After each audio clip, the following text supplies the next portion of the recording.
Hi everybody and welcome to Upgrades Complete. Today we are in my home studio, which if you're married like me, is about a third of your laundry room. We're going to talk about part 2 of the basics of 3D printing. We covered the Ender 3 V2 and now we're going to talk about the tools that you're going to need to be successful as a 3D printer. Enjoy.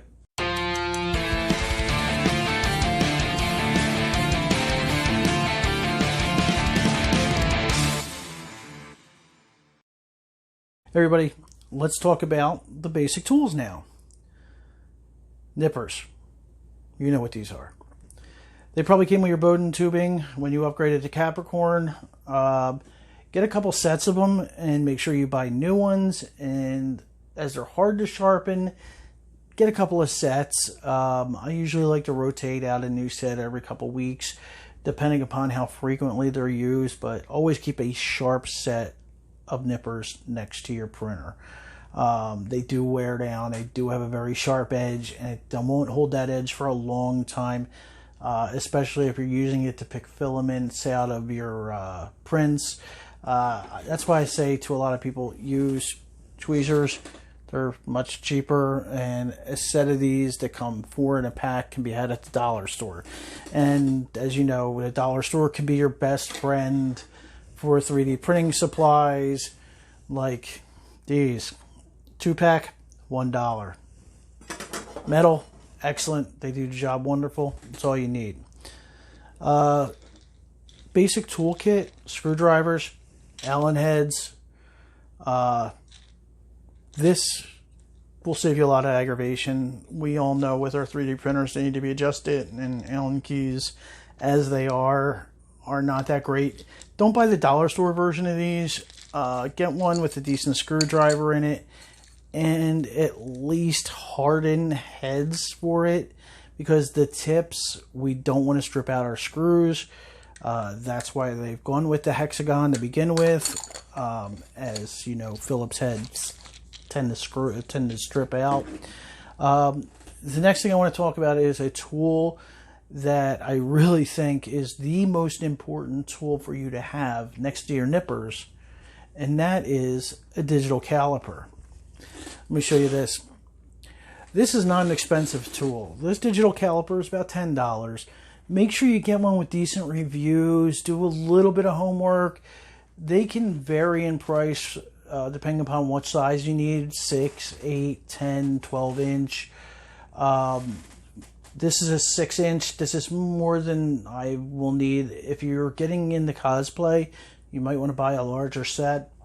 But like I said, do your homework when it comes to the reviews, and you can't go wrong there. And I'm going to show you why. I have a video I'm going to edit in that shows you how these things saved a print that I had last night from failing. And I will use this for right now to show you. This, of course, is the Power Stone orb from Guardians of the Galaxy. This is a free print available on Thingiverse. I'm going to be doing a whole special on that, and the designer of this is a genius, and I'll go through all the reasons why I use this part, and you'll see how many different things I can point out using just this piece.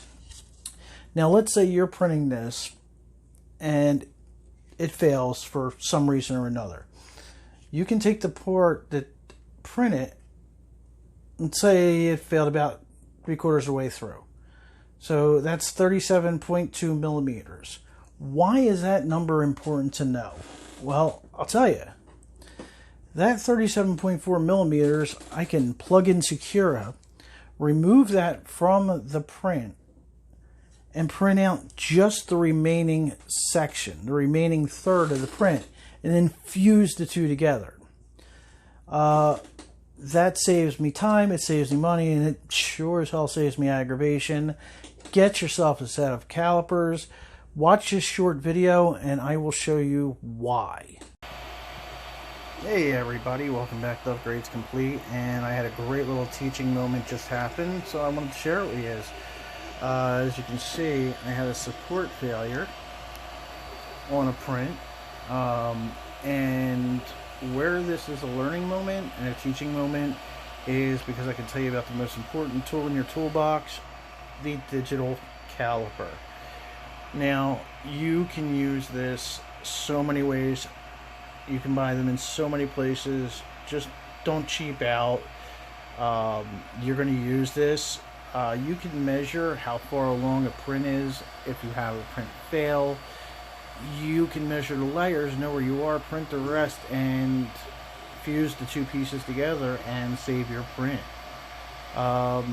Just a good little learning moment. I was able to find a piece that measured the same size as the one it broke and get it in there. Now, as you just saw, I was able to quickly find a piece that fit just underneath my print to about one layer, which I could hold in place, let it get a layer or two, print it up on it, let it go. It ran for the rest of the print, and the print came out perfectly in the end. Next thing I want to talk about tool-wise is cleaning. I use a glass bed. Some people use magnetic beds, different, whatever you use. The blue shop towel is your best friend. I've been a mechanic, like I was saying, for a long time. Blue shop towels, they don't leave any fuzz behind.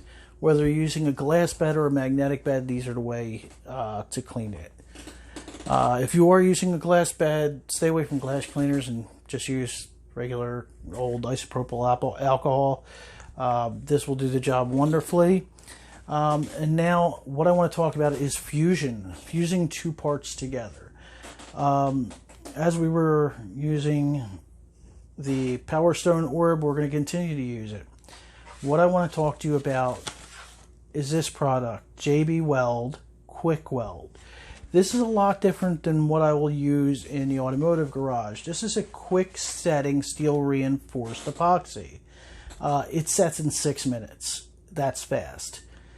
And it cures in about 4 to 6 hours, depending upon how thick it is. I usually leave things overnight.